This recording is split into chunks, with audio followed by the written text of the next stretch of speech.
"No, this is my seat," the white woman snapped, her voice sharp enough to cut through the quiet hum of the first-class cabin. She barely glanced up from her phone as she added coldly, "Why don't you check in the back where your kind usually sits?" The words hung in the air like a thunderclap. Gasps rippled across the luxurious rows as passengers froze in disbelief. Some stared openly, others looked down at their magazines pretending not to have heard. The flight attendant shifted uneasily, caught between the rules of service and the shocking arrogance unfolding before her eyes. The tall black man standing in the aisle didn't flinch. He simply studied her for a long moment, his boarding pass still in hand, his calm eyes betraying neither anger nor humiliation. Then slowly, a faint smile spread across his face, so controlled, so deliberate. It unsettled even those watching. What no one in that cabin knew, not the sneering woman, not the silent passengers, not even the flight attendant, was that this man wasn't just another traveler fighting for his seat. He was the CEO, the owner of the very airline she was sitting in, and the woman had no idea that in a matter of minutes, her smug words would come back to destroy her pride. In front of the entire plane, for Marcus Reed, flying had become routine. As the CEO of one of the fastest-growing airlines in the world, his days were often consumed by board meetings, investor calls, and endless travel between continents. Yet, despite his wealth, power, and influence, Marcus never forgot the years he had spent working his way up from nothing. Born to a single mother in a struggling neighborhood, he had faced prejudice from his earliest days, dismissed, underestimated, told he would never make it far. But every insult, every closed door had fueled his determination to rise. Now, dressed in a tailored navy suit with polished shoes and a watch that gleamed under the cabin lights, he looked every bit the powerful executive he had become. To most passengers, he was just another first-class traveler. To the airline staff, he was someone they had only seen on screens during company updates, his speeches echoing promises of change and equality. Few knew they would encounter him in person, sitting among them, watching quietly. The irony of what had just unfolded was almost too sharp.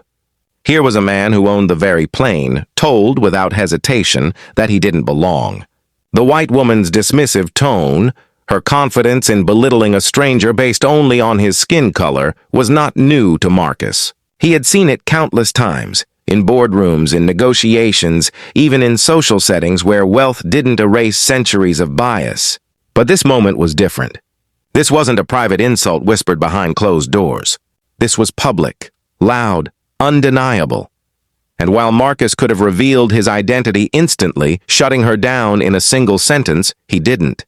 Instead, he remained silent, observing.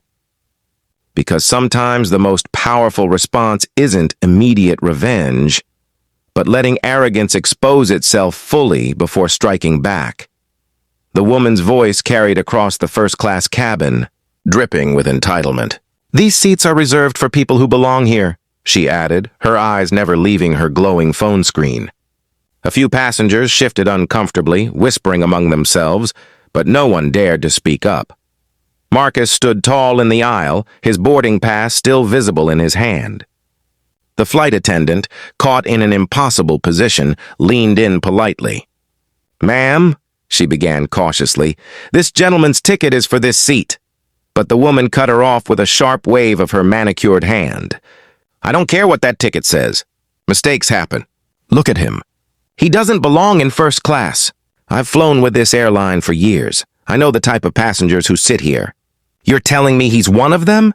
Her words landed like daggers, the venom behind them sparking anger even in those who stayed silent. The murmurs grew louder. Some passengers exchanged nervous glances. Others raised their phones discreetly, recording what was quickly turning into an ugly scene. The flight attendant flushed red, torn between enforcing the truth and pacifying the irate woman. Marcus, however, remained calm. His silence unnerved her.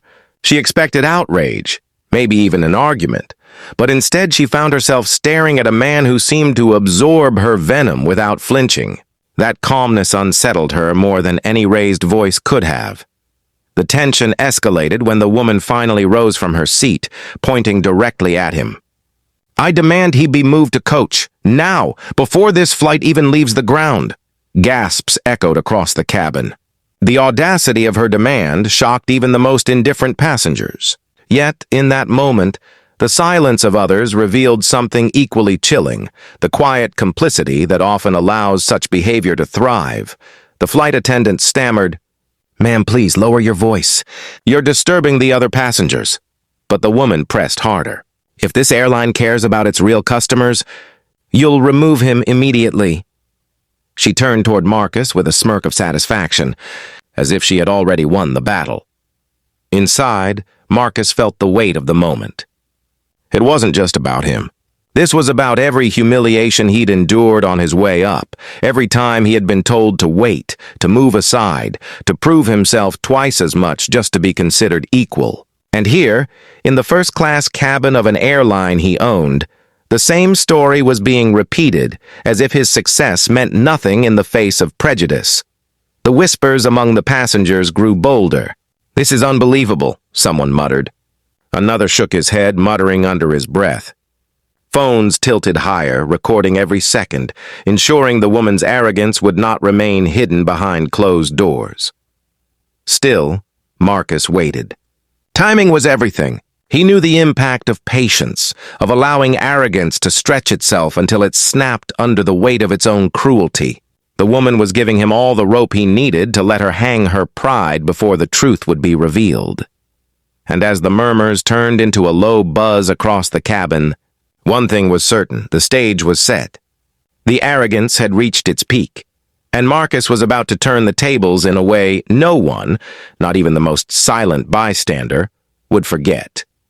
The cabin had grown tense, like a storm about to break. The woman's voice cut through the hum of the engines once more. "If you don't move him, I'll file a complaint with corporate. I'll make sure heads roll for this." She practically spat the words, puffing herself up with the false confidence of someone convinced she held the upper hand. Marcus tilted his head, his calm gaze meeting hers for the first time in full. That faint smile returned, not mocking, not cruel, but steady, the kind of smile that belongs to someone who already knows the outcome of a game before the first move is even made. He reached slowly into his jacket pocket, pulling out his phone with the ease of a man who had done this 100 times before. The woman sneered. "Oh, what now? Calling security? Go ahead. Let's see who they believe." But Marcus wasn't dialing security. He scrolled through his contacts with deliberate care, tapped a name, and lifted the phone to his ear. His voice was calm, unshaken. "Yes, it's Marcus. I'm on board. First-class cabin. We have a situation. Please ground the plane for a few minutes." The passengers blinked in confusion. Ground the plane? Who had that kind of authority? The flight attendant froze, eyes widening as realization began to dawn. Within seconds, the captain himself emerged from the cockpit, his expression tight, his voice low with urgency. "Mr. Reed," he said respectfully, "what seems to be the issue?" Gasps rippled through the cabin. Mr. Reed, the name carried weight, suddenly transforming the atmosphere. Passengers glanced at one another, mouths hanging open. The white woman's smirk faltered as she glanced between Marcus and the captain, trying to piece it together. Marcus didn't need to raise his voice. He simply gestured toward her. "This passenger seems to believe she has the authority to decide who belongs in first class. I thought perhaps she could explain her reasoning." The captain's eyes hardened. He turned toward the woman. "Ma'am, do you have any idea who you're speaking to?" Her arrogance wavered, but only slightly. I don't care who he is. He's just—" The captain cut her off sharply. "That man is Marcus Reed, the CEO of this airline. He owns this plane, this company, and every single seat you see around you." The words struck like lightning. The cabin erupted in whispers, phones recording every shocked reaction. The woman's face drained of color. Her phone slipped slightly in her trembling hand as the reality of her mistake crashed down on her. Marcus finally lowered himself into his rightful seat, his movements measured and unhurried.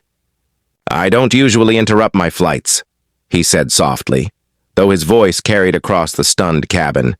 "But sometimes silence allows arrogance to grow unchecked. And today, silence is no longer an option," the woman stammered, her earlier bravado gone. I didn't know." I didn't mean, but the damage was done. Her humiliation was complete. What had begun as a display of arrogance had turned into a public spectacle of shame. Every passenger had witnessed the reversal. The powerful CEO, once dismissed as out of place, had revealed his identity with undeniable authority. And the woman who tried to strip him of dignity was left exposed, trembling under the weight of her own prejudice. The moment hung heavy in the air, unforgettable, irreversible. The arrogance had broken, and justice, swift, silent, and devastating, had arrived. As the tension in the cabin finally began to ease, the reality of what had just unfolded lingered heavy in the air. The arrogant woman sank back into her seat, her once proud posture now wilted, her face pale with humiliation. The whispers around her were no longer whispers. They were judgments, quiet but sharp, from every corner of the cabin. Passengers who had remained silent at first now felt emboldened, some shaking their heads, others exchanging glances that carried the weight of condemnation. Marcus sat back, fastening his seatbelt, his expression unreadable. To him, this wasn't about theatrics, and it wasn't about vengeance. It was about a principle that had guided his entire life. Respect is not optional, it's essential. He had seen prejudice in countless forms, from the boardroom to the sidewalk, but every incident carried the same sting, the same reminder that even success could not fully shield him from bias. And yet he never let it consume him. Instead, he used it as fuel, turning moments of discrimination into opportunities for truth to be revealed. The flight attendant, visibly shaken, offered him a quiet apology. Marcus nodded gently, accepting her sincerity. He knew she too had been caught in the crossfire of someone else's arrogance, forced into a moment where silence had nearly become complicity. But silence had broken that day, and the truth had spoken louder than prejudice. By the time the plane finally lifted off the runway, the atmosphere in first class had shifted entirely. Where arrogance once filled the air, there was now a quiet respect. The passengers understood they had witnessed something much larger than a simple argument over a seat. They had seen the raw, unfiltered face of bias and the unshakable dignity of a man who refused to be diminished by it. And as the lights dimmed and the engines roared, one question lingered in the minds of everyone on board. How many more moments like this must the world endure before dignity is no longer questioned by the color of a person's skin? The answer, Marcus knew, was not in silence, but in stories like this one, shared, remembered, and never ignored.